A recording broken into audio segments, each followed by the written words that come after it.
The Nazi occupation of Denmark during World War II presents a complex and unique case of wartime dynamics. Beginning on April 9, 1940, when German forces swiftly invaded the country, Denmark's experience of occupation was marked by an initial policy of cooperation under duress, followed by growing resistance and eventual liberation.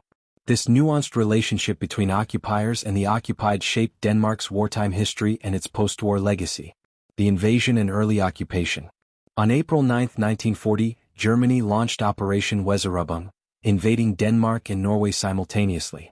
Denmark's small and poorly equipped military was quickly overwhelmed, surrendering within hours to avoid unnecessary destruction.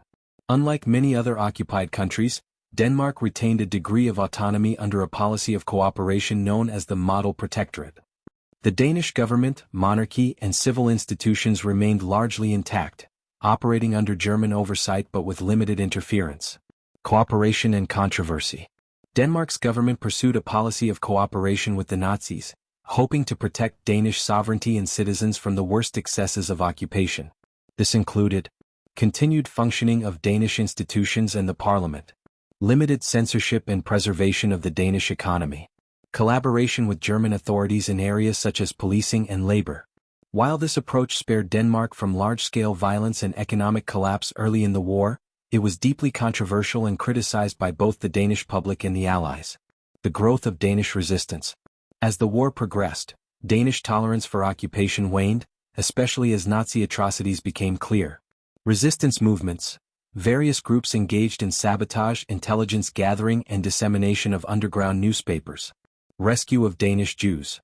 One of the most remarkable chapters was the 1943 rescue operation where thousands of Danish Jews were ferried to safety in neutral Sweden, largely aided by ordinary citizens and resistance groups.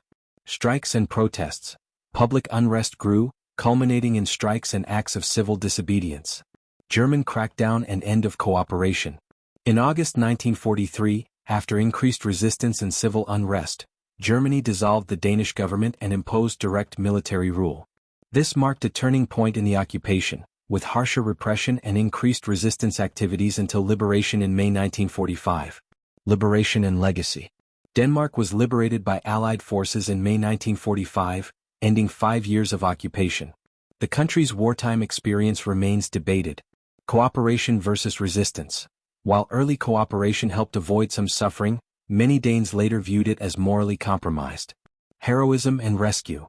The rescue of Danish Jews and active resistance efforts stand as proud symbols of Danish courage. Post-war reflection. Denmark's experience has informed national conversations about neutrality, resistance, and the complexities of occupation. The Nazi occupation of Denmark was a story of difficult choices, shifting strategies, and eventual defiance.